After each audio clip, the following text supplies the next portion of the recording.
ಇಲ್ಲಿ √24 divided by √2 times of √3 ಅಂತ ಕೊಟ್ಟವ್ರ. ಇವಾಗ ಇದನ್ನು ಸಿಂಪ್ಲಿಫೈ ಮಾಡಬೇಕು.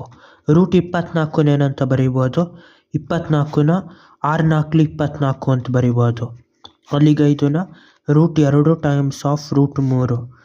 6ನ ಮತ್ತೆ 3 2 6 ಅಂತ ಬರೀಬೋದು. 3 ಟೈಮ್ಸ್ ಆಫ್ 2 ಟೈಮ್ಸ್ ಆಫ್ 4ನ 2 ಸ್ಕ್ವೇರ್ ಅಂತ ಬರೀಬೋದು. ಡಿವೈಡೆಡ್ ಬೈ √2 ಟೈಮ್ಸ್ ಆಫ್ √3 ಅಂತ ಬರೀಬೋದು. ಈಗೆಲ್ಲಾನು ಸಪ್ರೇಟಾಗಿ ಬರೀಬೇಕು. √3 times of √2 times of √2 square divided by √2 times of √3. ಇವಾಗ ಈ √3 ಒಂದು ಸತಿ √3 ಒಂದು ಸತಿ ಡಿವೈಡ್ ಮಾಡ್ಬೋದು. √2 ಒಂದು ಸತಿ √2 ಒಂದು ಸತಿ ಅಂತ ಡಿವೈಡ್ ಮಾಡ್ಬೋದು. ಇಲ್ಲಿ 2 ಸ್ಕ್ವೇರ್ √2 ಸ್ಕ್ವೇರ್ ಅಂದರೆ ಸ್ಕ್ವೇರ್ ರೂಟು ಕ್ಯಾನ್ಸಲ್ ಆಗಿ 2 1 2 2 1 ಮತ್ತೆ 2 ಉಳಿದಿರ್ತದೆ ಇಲ್ಲಿ ಕೊನೆಯಲ್ಲಿ. ಇದಿಷ್ಟು ಸಿಂಪ್ಲಿಫೈ ಆದಮೇಲೆ ಬಾಯ್.